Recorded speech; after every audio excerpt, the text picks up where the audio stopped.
eu estou estudando com vocês as 7 barreiras que Satanás trouxe para a igreja, para atrapalhar a igreja a evangelizar. E nós estudamos a primeira, que é estrutural. A estrutura se chama alicerce, é que sustenta as pessoas, ou qualquer edifício, né? Uma casa fundamentada num edifício ruim vai cair. Nós vimos hoje, no século XXI, a juventude da igreja não tem estrutura nenhuma evangélica, nenhuma. É comprovadamente que os jovens criados da igreja, que vão para a universidade, 85% deles se desviam, por falta de estrutura. Uma que pai não precisa falar, pai precisa dar exemplo. Se o seu filho vê você o dia inteiro com o celular, ele vai ficar o dia inteiro com o celular. Se ele vê você ler as escrituras e orar, ele diz, eu tenho que mudar meu hábito. O meu filho chegou para mim e perguntou, pai, o senhor já estudou a Bíblia 50 vezes, para que estudar mais? Eu disse, meu filho, eu comecei a almoçar, tem 60 anos, e não almoço até hoje. Porque aquele primeiro alimento que minha mãe me deu, no primeiro dia que eu nasci, é que me sustentou até hoje. Mas eu já esquecia quantas deliciosas comidas eu já comi. Mas eles vêm me sustentando. Então nós vamos estudar hoje a segunda, que se chama metodologia. Primeiro, o que é método? Método é um processo racional para chegar a um determinado fim. Evangelizar precisa método. Ensinar para criança na igreja precisa método. Qual é o objetivo que eu vou fazer? Para quê? Quando eu fui ter os meus filhos, eu disse para o Senhor, os meus filhos vão ser do Senhor. Agora o Senhor vai me dar condição para me educá-los e ensinar para o Senhor. Eu quero entregar meus filhos, está aqui, eu fiz o que eu pude.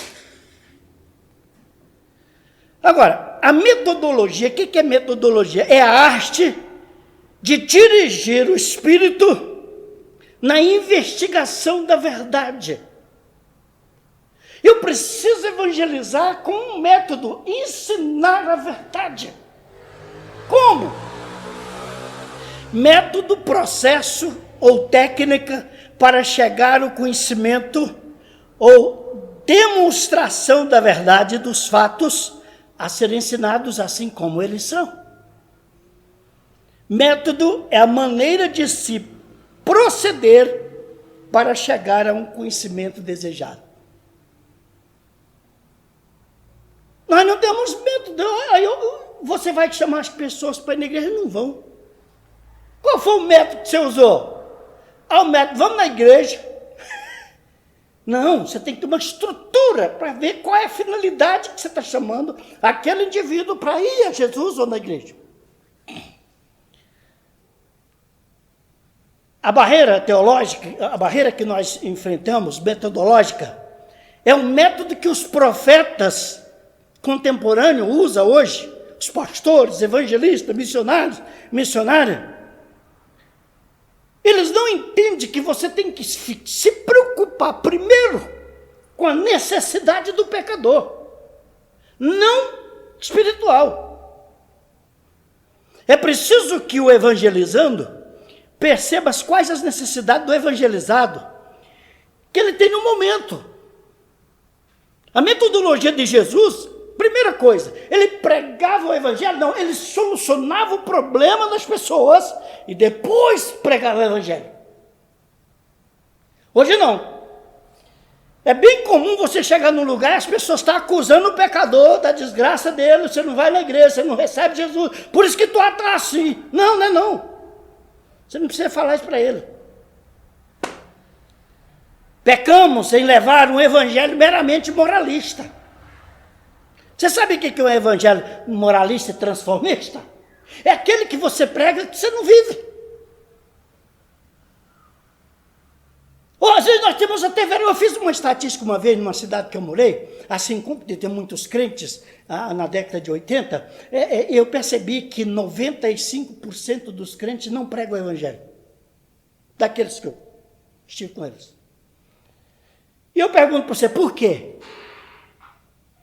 Porque não tem. Ele não tem nada para dar.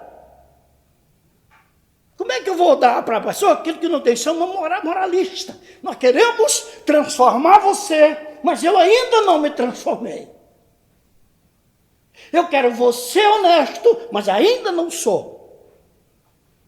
O evangelho moralista, transformista, faz-se o anunciante meramente mercadejante da palavra. Ele é um mercadejante da palavra. Ele vive de aparência e forçando as pessoas a ser uma coisa que ele não é. Eu já andei nesse Brasil em mais ou menos 308 igrejas que eu preguei, 16 estados, e já trabalhei em mais de 14 igrejas. Você pode ligar em qualquer uma delas. A minha vida é uma vida digna. Ou então largue de mão. Olha bem, nós oramos pelos necessitados de salvação, das pessoas erradas. Não? Claro que nós oramos. Mas esquecemos da instrução de Jesus, que o primeiro objetivo de nós com o pecador é amá-lo. Você sabe o que é amá-lo? É me responsabilizar por ele. Apaixonar pela alma do pecador.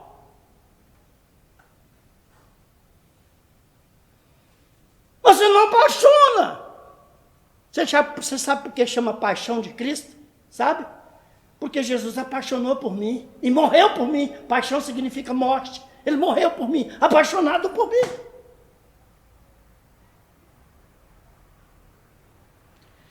O método que nós usamos hoje é enfiar a Bíblia goela abaixo das pessoas.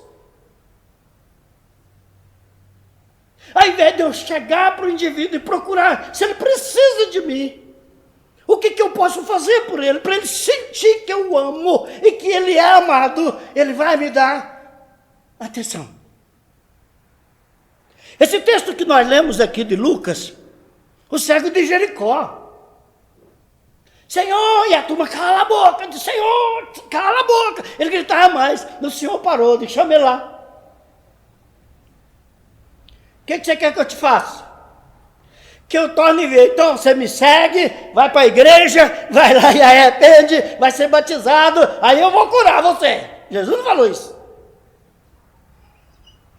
Ele solucionou o problema da necessidade imediata. Você está entendendo? O tanto que nós fazemos errado.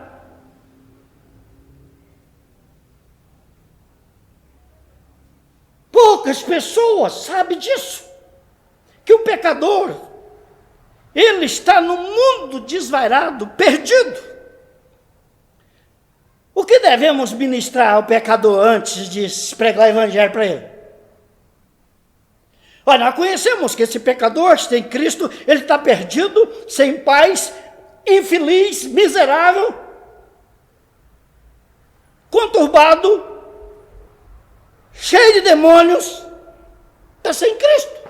Ele não tem proteção nenhuma. E o que ele precisa ali? É evangelho? Não, ele precisa da paz. Eu preciso ministrar no indivíduo a paz de Cristo. No mundo não, na de Cristo. Aquilo que eu tenho. Agora você vai pregar para as pessoas e você fala muita besteira, muita asneira da vida dos outros, ele enfada de ti. Você entra em conversa que você não devia entrar. Você está evangelizando. Esse indivíduo precisa de perceber que tu ama. Você já viu quando chega crente, perto de crente, falando da vida da sua igreja, do seu pastor, junto de incrédulos? Que jeito que esses camaradas vão converter? Às vezes eu tenho saído de perto de irmãos que estão falando da igreja dele, porque tem gente que não crê que eu saio. Ele não desconfia que tem alguém ali precisando de ser amado. É do conhecimento dos irmãos que o pecador sem Cristo, ele está desorientado, perdido, sem rumo, sem salvação.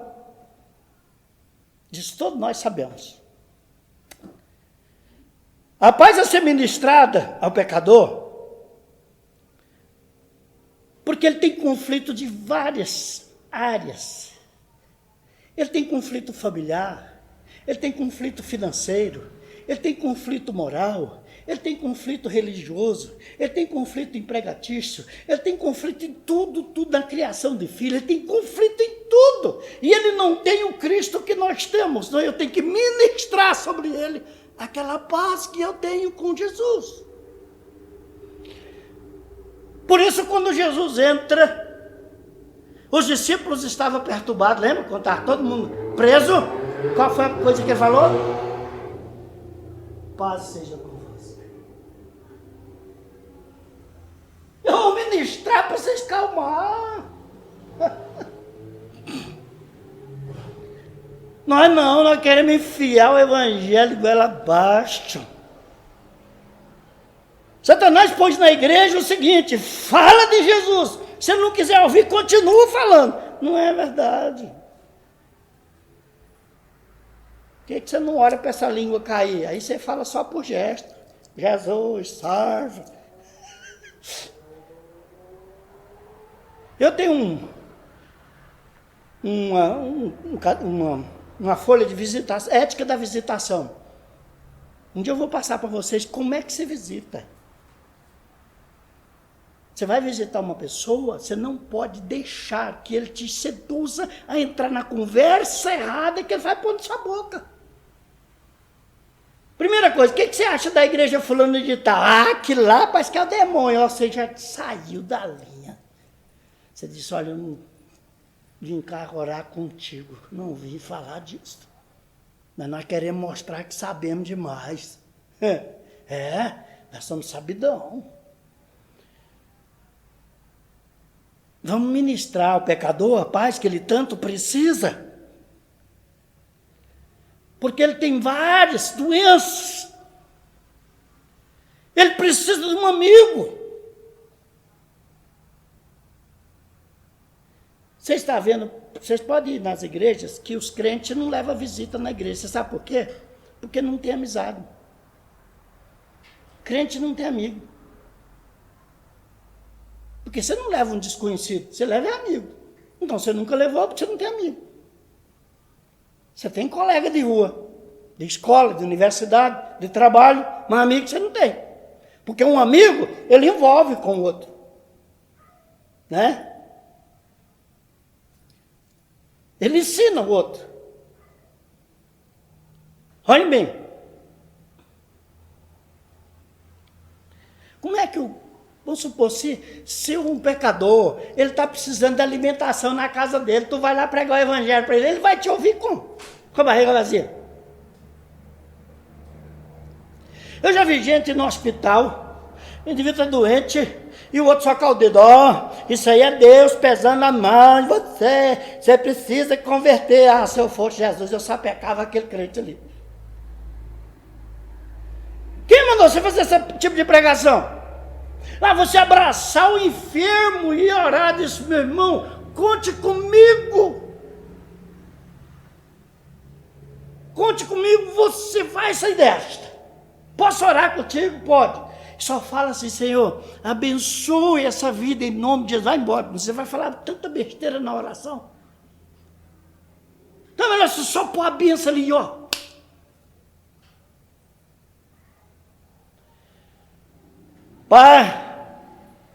Para ser ministrado o pecador em conflito nas áreas que ele tem, se ele está doente, eu preciso ministrar a doença. Você está doente. Eu vou lá, aceita já, não, vou curar você. Se eu não der conta de curar, então nós vamos procurar levar você para o hospital, arrumar um lugar, e até você sarar. Quando ele sarar, eu volto lá para pregar o evangelho para ele. Foi assim que Jesus fez. Jesus curou um rapaz e perguntou para ele, quem é? Eu não sei não, sei que ele me curou. Mais tarde, Jesus encontra com ele e fala o quê?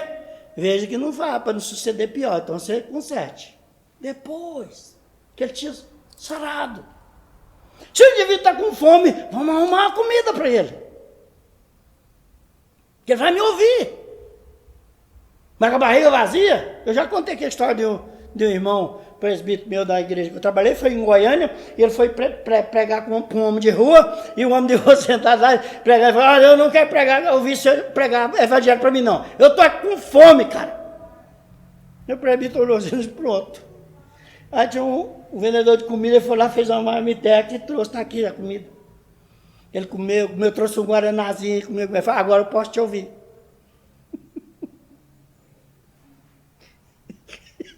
Ele falou, não quero te ouvir não, eu estou com fome. Fome, então eu vou ali. É possível que muitos de nós saíam desses miseráveis, isso é o capeta que está fazendo isso, é o diabo, não é não. Ele está expressando que precisa de você colocar no lugar dele.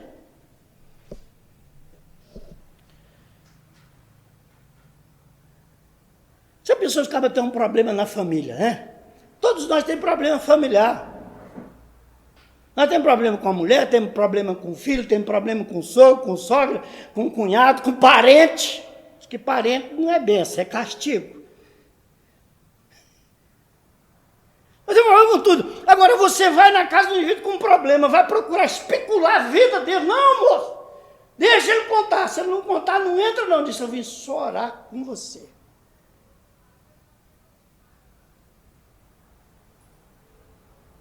Eu preciso ajudar você a solucionar o seu problema. Eu estou trazendo mais problema. Isso não é de Deus. Isso não é de Deus. Então, o método que nós usamos é um método moralista. Simplesmente moralista e transformista. Por isso que tem muita gente da igreja que vive numa moral fingida, sabe? E acha que se transformou para Jesus, mas não tem um filho sequer. Não pare, ovelha. E pelo fruto, conhece as árvores. Que árvore é essa? Eu não entendo. Será que eu esqueci que as escrituras que diz isto? Não é meu pastor? Se tiver com problema de família, não leva mais, não procura solucionar. Se você não consegue resolver o problema do indivíduo no momento, procura alguém que ajude. Eu vou atrás de alguém que ajude. Porque aquele indivíduo que está ali, ele precisa ver, descobrir, perceber que nós o amamos.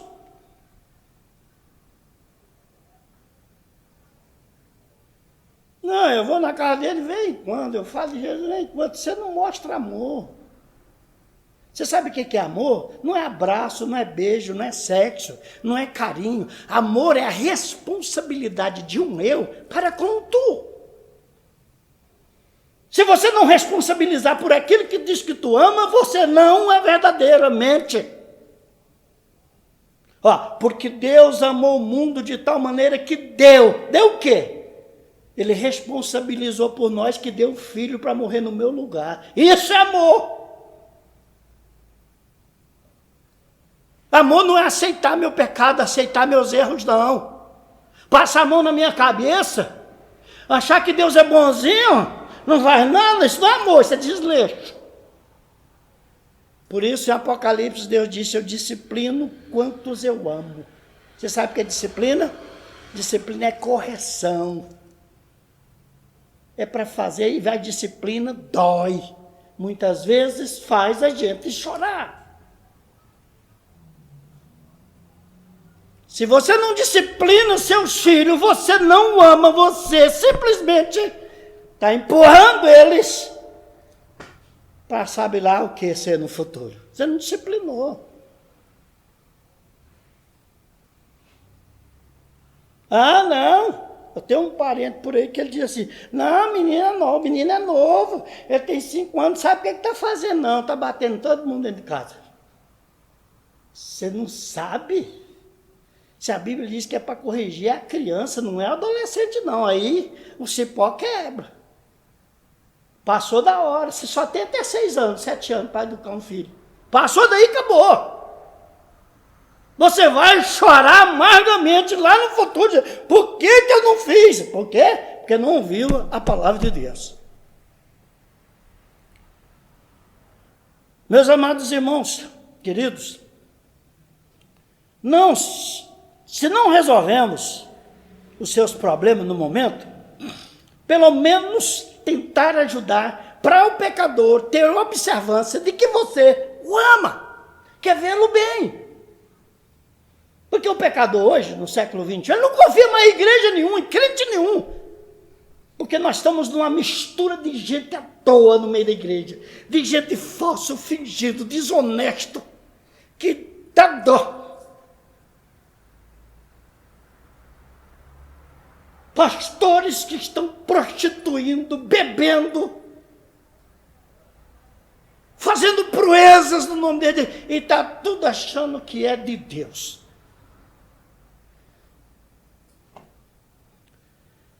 Ao tentar ajudar a sentir-se que estamos, ele precisa sentir que eu estou interessado por ele, mas tem que ser a partir do coração. O pecador, o indivíduo, as pessoas conhecem quando nós somos fingidos. Conhece. Até eu estou pregando aqui, você sentado aí, você sabe o dia que eu estou na carne. Ixi, meu pastor está sem unção hoje. Sabe? Sabe? Ele sabe quando você abera ele para poder ajudá-lo e amá-lo e salvá-lo. Sabe? Mas ele sabe quando você vai lá para o mero companheirismo, a mera cordialidade. Não sei. Quando ele olhar dentro da menina dos teus olhos e observar que tu o ama e quer vê-lo no céu, ele vai dizer, tem alguém que preocupa comigo. Isso é método. Se chegar na finalidade, o objetivo de nós levarmos a alma a Jesus, meus queridos, quando nós pegarmos a amizade do indivíduo, quando nós ajudá-lo, quando ele sentir que nós amamos, quando ele sentir que ele pode confiar em mim, aí eu vou pregar o evangelho para ele. Aí é hora. Não. Ele me conhece. Os nossos vizinhos sabem tudo da sua vida, da minha vida. Olha que você deita, olha que você dorme, que você viaja, sabe até o que você compra, tal de vizinho. Fica pensando que ele não sabe tudo. Fora aquelas coisas que as pessoas contam. Sabe, tem aquela alegria na língua de contar o que está passando, o que está... Você já tem tanto problema, ainda leva mais para mais, para o indivíduo sair espalhando. Não dou conta. Meus queridos irmãos, alguns métodos anticristãos têm sido usados na pregação do evangelho. Primeiro, fazer o pecador conhecer as suas necessidades espirituais por medo. Passar medo nas pessoas.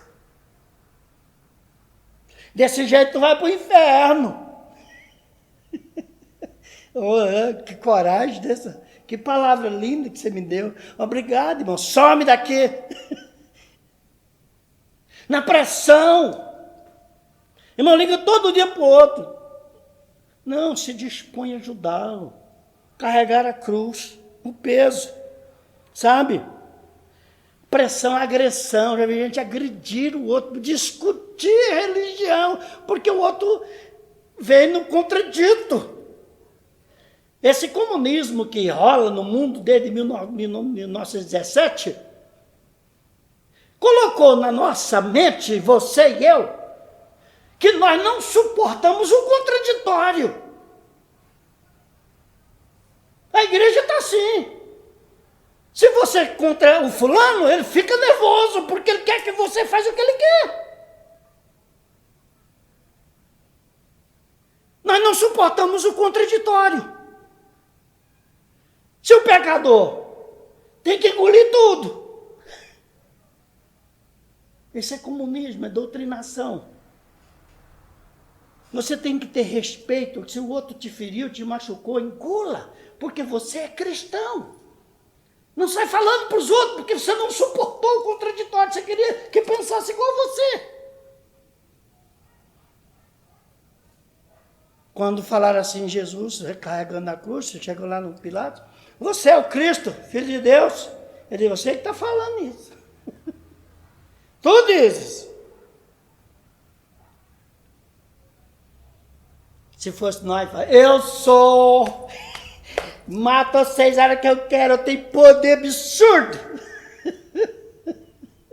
Jesus falou, não, você que está falando que eu sou o Cristo, não sou eu não.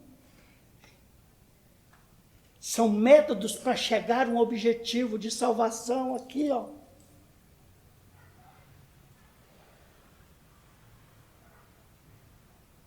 Apontar erros dos camaradas que nunca foi crente. Eu já vi isso demais. Você fez isso no passado, fez isso acolá, fez isso. Você precisa arrepender. Moço, esquece isso. Ajuda. Coloca no lugar do indivíduo. Como é que eu gostaria que agisse comigo? É isso. Quando nós não temos esses princípios, nós ferimos a tonha. Isso.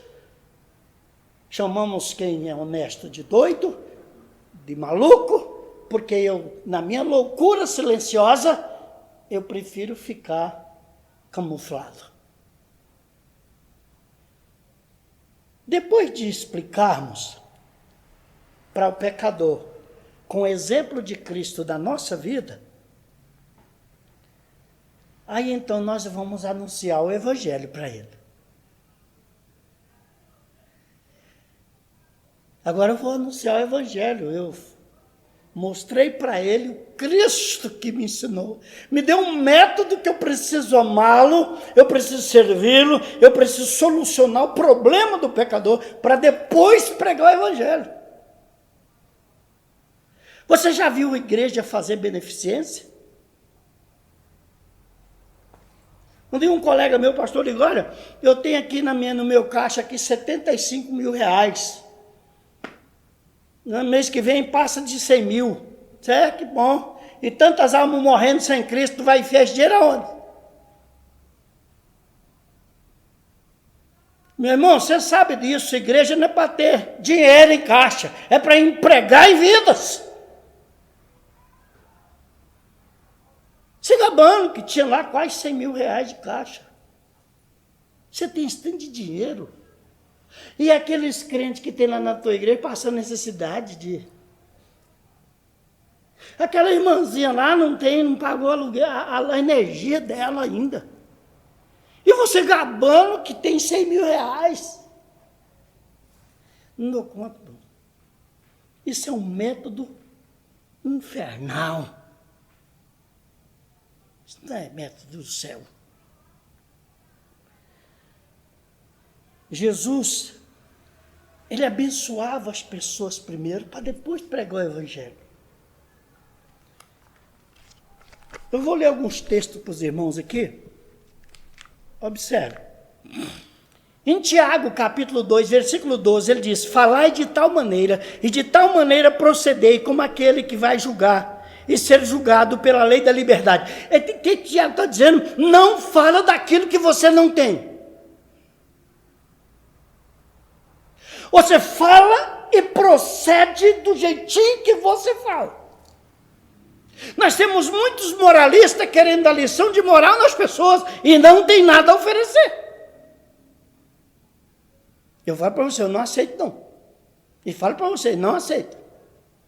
Primeiro tu muda a tua vida para você falar comigo. Em Romanos 2, 21, 24 diz assim, tu, pois, que ensina outro e não ensina a ti mesmo, tu que pregas que não deve furtar e furta, o que tem de crente ladrão. Porque ele viu no YouTube que não deve entregar dízimo. Ele viu no Facebook que não pode fazer isso. E o que a Bíblia diz? Eu não sei. E aí eu vou pregar o evangelho de quê? Do roubo. Deus não está pedindo dinheiro seu. Ele está pedindo o que é dele. Outro dia um indivíduo me cercou ali e disse, eu posso comprar cesta básica com o meu dízimo? Não, onde você viu isso? Você compra com o dinheiro seu, esse aí não é seu. Eu vou pegar o dinheiro de Deus e vou negociar. É muito engraçadinho. Então vamos lá. Dizes que não se deve cometer adultério e comete, abomina os ídolos e rouba nos templos. Quer dizer, você odeia a idolatria, mas rouba o que é de Deus. Muito bonitinho. Eu odeio a idolatria. Eu odeio mais. Mas eu roubo do templo. O que é lá do templo é meu. Tu que glories na lei desonra a Deus pela transgressão da lei.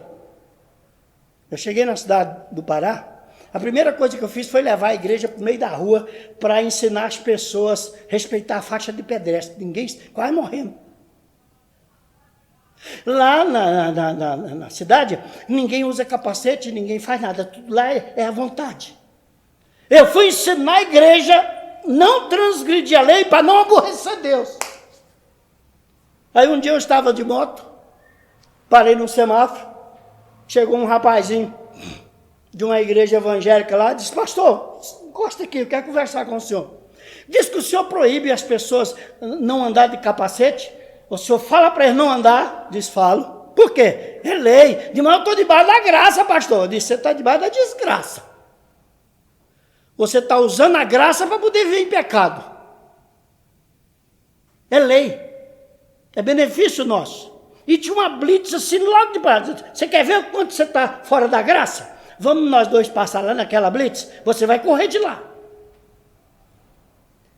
Ele transgride a lei e aborrece Deus. A minha mulher, os meus filhos, nunca pegou um automóvel meu sem carteira de motorista. Nunca.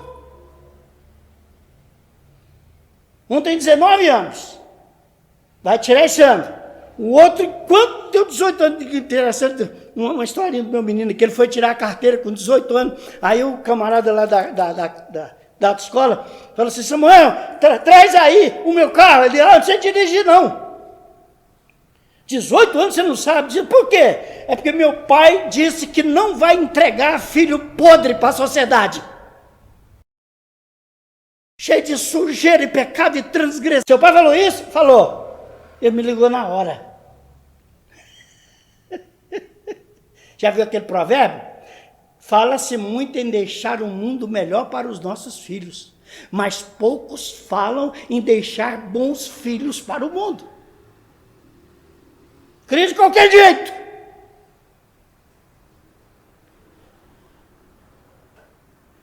João 5,11.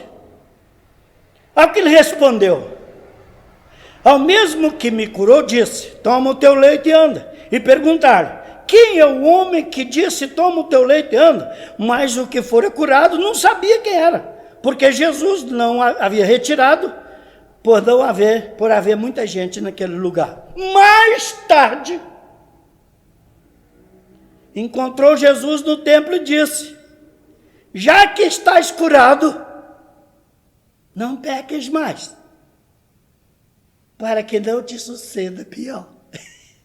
Ele cura o indivíduo, ele vai sem saber quem era. Mais tarde Jesus encontra ele no templo, e ele deve dizer, vou te dar um abraço. Não está aqui.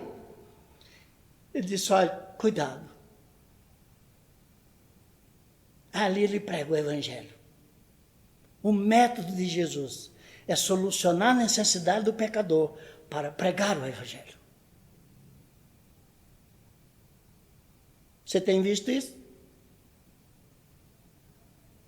Nós não fazemos isto. Nós queremos que as pessoas vão para o céu, não sei que jeito. Porque nós sabemos demais. O tal de crente sabe demais. Ele sabe de tudo, menos de que ele está errado. Menos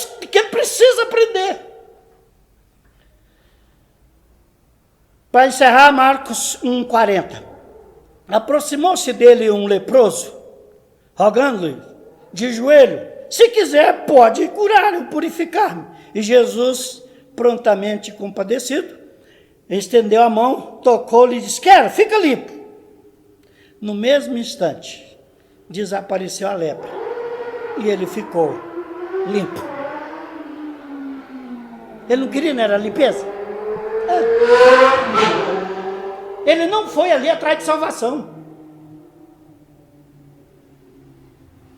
Ele foi ali atrás de limpeza, de cura. Se Jesus falar só, se eu não converter, eu não vou lhe curar. Volta lá e vai perdoar seus pecados. Volta e eu vou lhe perdoar. Você está muito sujo o seu coração. É assim que a gente faz. Moralista. Eu já sou crente. Se você não for, você está fora. Moralista. Míseros. Jesus vai e cura. Quero, fica limpo. Ele diz: Senhor, se o Senhor quiser, pode me curar, eu quero, fica limpo. Pois nós trombando na vida, eu lhe falo do Evangelho. Eu tenho certeza que vocês nunca ouviram falar disso que eu estou falando aqui. Duvida? Satanás é que põe no nosso coração. Leva o Evangelho de goela abaixo para esse pessoal. Porque eles nunca vão ir para a igreja, nunca vai para Jesus. Não mostre amor por eles. Não ame ninguém. Vai lá e prega e some. É assim que Satanás pôs. A nossa metodologia tem sido o nosso fracasso. Porque não aprendemos com Jesus. Que Deus tenha misericórdia de nós. E que hoje vocês possam sair daqui com a mentalidade diferente. Como ganhar uma alma a Jesus. Em nome de Jesus. Amém. Deus te abençoe.